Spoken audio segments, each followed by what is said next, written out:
You are listening to the Fresh Meat Podcast.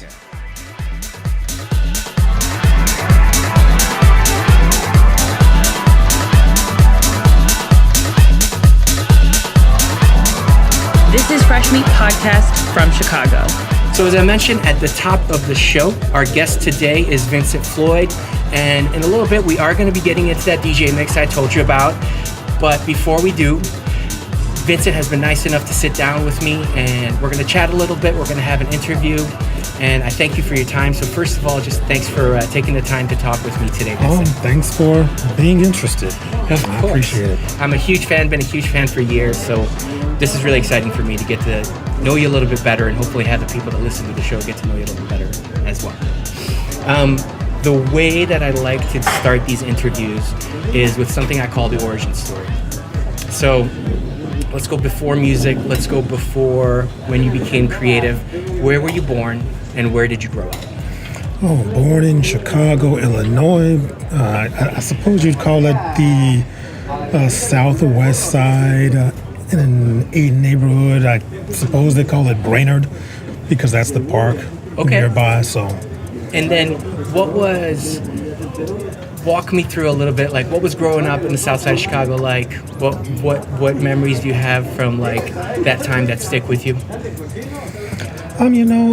Both of my parents were workers, educated, believed in education and going to school and getting good grades and that sort of business. So it was, fairly, I would say, whatever someone's version of normal might be. I would just call it, normal. Yeah. Normal upbringing for the most part, yeah. And did you grow up in Chicago, and have you lived in Chicago your whole life, or have you ever moved around? Yeah, I lived in Chicago my whole life up until like 1990, at the end of, I think, 1996. Then it was in 1997. I moved to California for a few years. Okay. And I only stayed there probably 3 years, and then I moved back here. So the rest of my life has been in Chicago. Okay. Yeah. And do you mind if I ask where in California you were living for that time? First, North Hollywood, okay. And then not too far away from there is a little city called Sun Valley. All right. Cool. Yeah. All right. Good. So we've got the origin story. Now, what I love to do is talk about your first memories, and sometimes this is hard for folks, but what are your first memories of when you started to pay attention to music? Like when you thought, like this is something I like, this is something I'm into. Do you have any kind of recollection of like when you started to really think of music like as something you really into, maybe as a kid, maybe as a teenager? From what I can recall, I've always been fascinated with music. Even when I didn't know how to play anything, I just remember watching, I think it was American Bandstand and whatever used to come on back in the day when I was really small. There was this some sort of organ. I don't know if it was my brother's or who this thing belonged to, but it was this little organ that looked like the thing that, I think his name is Schroeder, the guy that plays the piano on Peanuts. Mm-hmm. It was a small thing like that was an organ, and I just remember playing around with that as a really small kid. And I had really strange influences like the Muppet Band, just really, like the Monkees and like all of these sort of like fictional groups.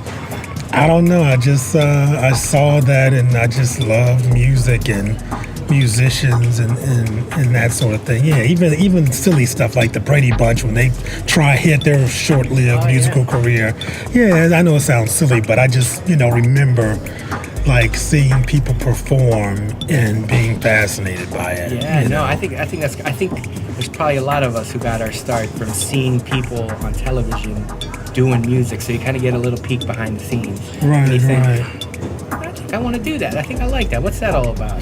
Right, and church as well. I mean, I always went to church and seeing the church musicians, the drummer, and choirs and things like that. So yeah, church was a big part of it also. Yeah. So at that early time, then growing up, You said organ were keys, generally speaking, piano and organ, kind of the first instrument that you got into?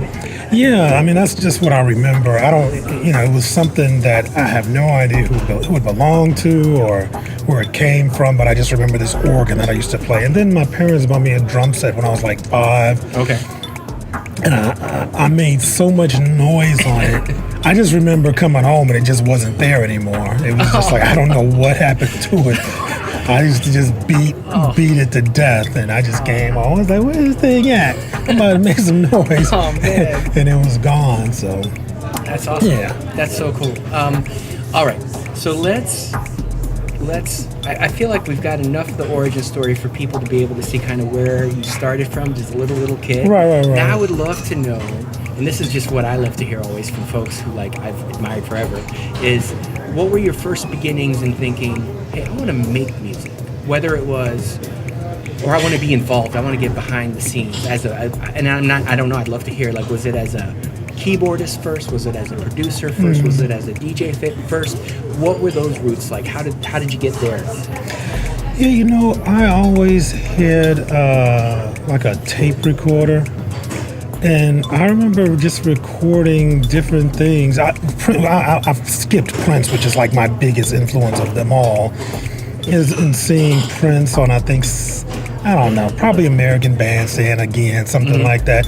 And he was really my biggest influence. Just this fascinating guy, along with Michael Jackson and all the usual suspects, James Brown and that sort of thing. So that's sort of were inspirational too. And I just used to just make noise. It wasn't beating on pots and pans, playing the little organ thing, beating on drums. I thought I was making some music then also. I just writing words. I've always done that. Even when I was a kid, they weren't in any way good or anything special. But I just remember just as a really small 5, 6, recording myself, just making a bunch of noise and listening back to it, and being, impressed at whatever nonsense I was doing at the time. Yeah, but it was fairly young. Yeah. And I'm sure, that's how creativity starts, right? That's where it starts. You just kind of like, you're a kid, you let yourself go, you're enjoying yourself, and it grows. So I'm curious, how did it grow from there? Now, I obviously know, and I don't want to give too much away because I want you to talk about it. You have produced, you've had your music all over the world, you have DJ'd, you have written songs. So where did that part then start? Where did it start to become work? Like, hey, I could do this. Getting into the music, how did that? Yeah, it didn't come to fairly late because I always made some form of music, and it, I suppose got better as I went along. And you probably know I grew up across the street from Armando. He was my friend since I was like 6, and went along with his beginning journey as well. And we both used to go over different neighbors' houses and play records and try to DJ and that sort of thing. From, I guess, around the age of 15, 16, he took off in that area more so than me because I was more so into, I started taking guitar lessons, I think when I was around 11.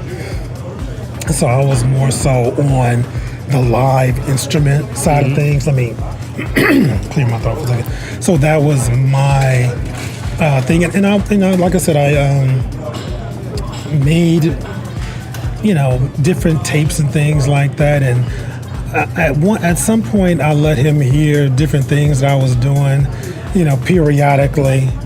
And then I started letting him hear things that he apparently likes. Oh, okay. Well, that's good. It's like, okay, well, you finally getting good. Right. We made, different noises together and things like that with his drum machine, and I would play along with it. And we, sit together like people do and just make stuff. And it just, as time went on, as the years went by, it just happened to get better. Right. Thank goodness. Right. So finally, I just did some things that sounded, that he said, you ought to do something with that. And it took a long time because a lot of the things that I had, like my first record, it was I had them for some years before they came out. I just I knew they wouldn't fly in the form they were in, so I just ended up going to the studio and trying to make them better there. Because we didn't really have a lot of gear. Right. Most of the things it was like borrowed and traded amongst different people. Right. So I just had to go to the studio, and my first few studio visits, they were, not good.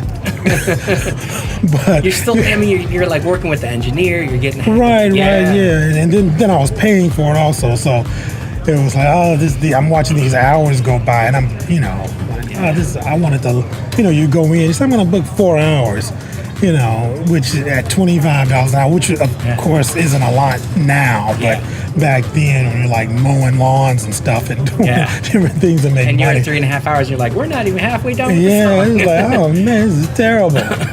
So it was like you're rushing. So yeah, it took a few tries. It took a while to, Can you tell us about a few of the first records that you put out there so people can go looking for it on Discogs? Oh, well, yeah, the first ones were on Dance Mania, Your Eyes. And then another one, Dance Mania, had Get Up and I Dream You On It. So it was the first, the first two that people seemed to like. And then I did one called Cruisin', which was supposed to go to Strictly Rhythm, but I ended up going with Gherkin because I knew Brett Wilcox, and that's who handled a lot of Larry Heard's things. So, yeah, those are the first three, really. That meant something. Great. Okay, so now we finally got to, you're making records, you're in the studio. Walk us through, if you don't mind, how things progressed from there. Because I know you made more music, I know you made more records. So can you tell us about some of the stuff you were involved with? And this is going to be hard to do because there's been a lot of stuff, but let's say from that moment getting started till now, what are some things that you would like to mention? Some records that you did, some labels you worked with, some of the things that you want to mention that people can go looking for. Oh, I did some things. I like, because everyone likes my mellow, deep house sound, but I actually, I like fast, upbeat things as well. So I did something with Rated X. They're out of New York, part of Power Music, and did an EP on Cashmere's label on Relief. What was on there? Daddy's Record. That was like the thing that people. It's killer. Yeah, I sat around waiting for the Sanford Son episode for months. They had to hurry up, right? They had to hurry up and record it, which was, pretty crazy. And I'm trying to think. There were a few other things. I told you my memory was horrific. And there was a really good label that people don't seem to remember called Mind Food. In Chicago, but they did a lot of really good music. I don't know what happened to these guys, but they, had a record label, and I suppose distributed music. They were over on right off like Canal and Cermak. Okay.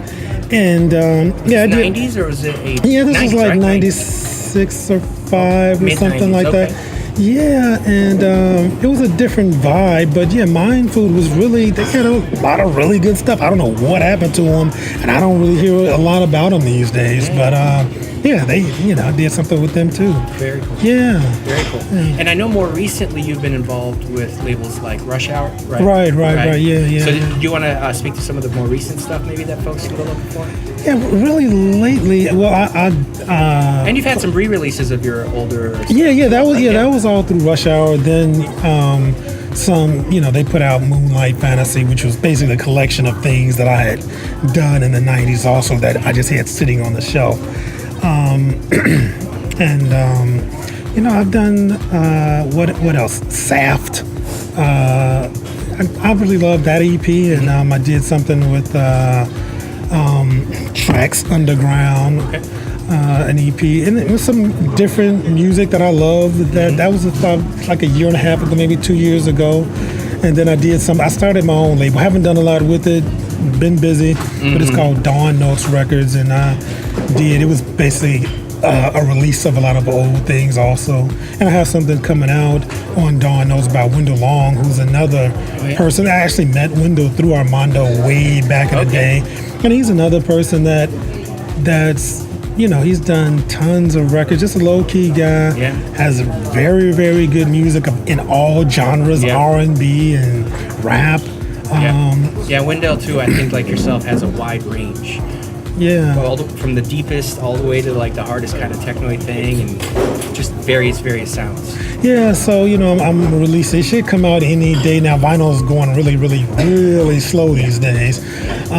But yeah, putting out something by him also, and yeah. So there's different labels that I've done remixes for, like Vibraphone, the Robert Owens. Vibraphones, are they I think a French it- label, or are they distributed out of France or something? You know what? I think they're in Amsterdam. Okay, if they're I can European. remember I knew correct. that. Okay. Yeah. I told you my memory is kind of horrific. I'm super terrible. So just different remixes that I've got coming out or just came out. Also something Chubby with the Trinidad Deep remix, and yeah, there's a few that are slipping my mind right now. But yeah, That's good. I mean, just staying busy, staying focused, still putting out beautiful music. That's fantastic. Folks will definitely go looking for it. And what I will try to do as well is kind of jot down some of the things you mentioned, so people can kind of read it in the show notes and go looking for it. Oh, okay, as that's well. cool, yeah. Now, one of the things that you mentioned was people kind of think of you as like a deep house artist. That's the stuff that they know you the most for, but you've made some trackier stuff, some harder stuff, some faster stuff. The mix, I like the mix that we're going to be listening to in a little bit too, because it's got a range of sounds as well. It goes tracky, and it goes techie, and then it goes super soulful and vocal, and I think people are going to get a feel for that range. Is there anything that you wanted to tell us about DJ mix? Well, I like to, stay aware of what people in Chicago are doing. So normally I like to play, in Chicago, because I can't remember who I put on this particular mix, but it's I think it's like half Chicago and half the rest of the world. Mm-hmm. So as you mentioned, I like I'm someone who studied music, so I sort of think about it in symphonic ways where you have sort of a roller coaster of emotions and things. So Yep. that's kind of what I try to put together. Some just the different various moods. Basically. Yeah, that's definitely some the feeling I tracky- got from it. It's got a narrative to it, and it kind of goes up and it goes down, and it's got dynamics to it, which I love. Yeah, that's the that's the goal, basically, to just have something that's up and down, like the Bernard Beatty track, which was, and that's another thing is, I have a song called Sundraria on, the label is called Jupiter 4. And so we have something on that label together, so I wanted to play something from that. And it's just really, it's a banging track. I mean, when I hear it, it's like, wow, this is banging. So, just some banging stuff, some mellow stuff, Awesome. so just go on a musical journey. That's amazing. I can't wait for everybody to hear it. They're going to love it. All right. So what I like to do with these interviews, how I like to end it, is I like to leave the guest with the last word. And what we typically do is, as you are, people sometimes they say shout outs, sometimes they have like words of wisdom, sometimes they thank people. It really depends on how you would like to end the interview. But I don't get the last word, you get the last word, and then the mix will begin immediately after your last word. So the last word is yours. Oh, you know what the most important thing that I can think of right now at this moment is, if there's any artists, musicians, dancers, singers, crocheters, whatever your thing that you're passionate about, the world is full of other painters and dancers and sousaphone players and whatever it is, not to be distracted by that, but go out on faith in yourself and whatever it is else that you believe in, and follow your passion. That's the most, because I got sidetracked by that myself, because all of our parents are terrified when they hear the things like music, and you delay and second guess At least I did. And that's probably one of my regrets in life is that I delayed and second guessed and kept starting and stuff. And, just believe in yourself. If you can't live without it, don't live without it. So that's my last word.